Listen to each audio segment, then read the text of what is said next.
Mi chiamo Giacomelli Stel Luigi, ma mi chiamano il Mistri.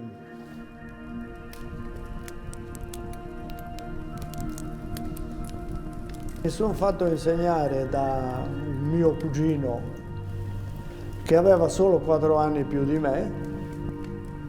Mi ha insegnato, ero in quinta elementare e ho fatto il primo cesto.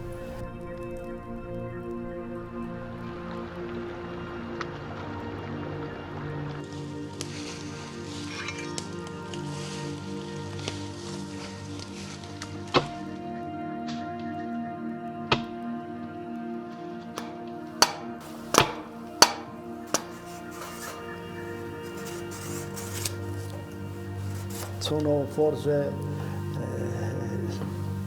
diciamo, l'ultimo e saranno anche gli ultimi, perché gli anni passano e le mani diventano rigide, quindi bisogna per forza fermarsi.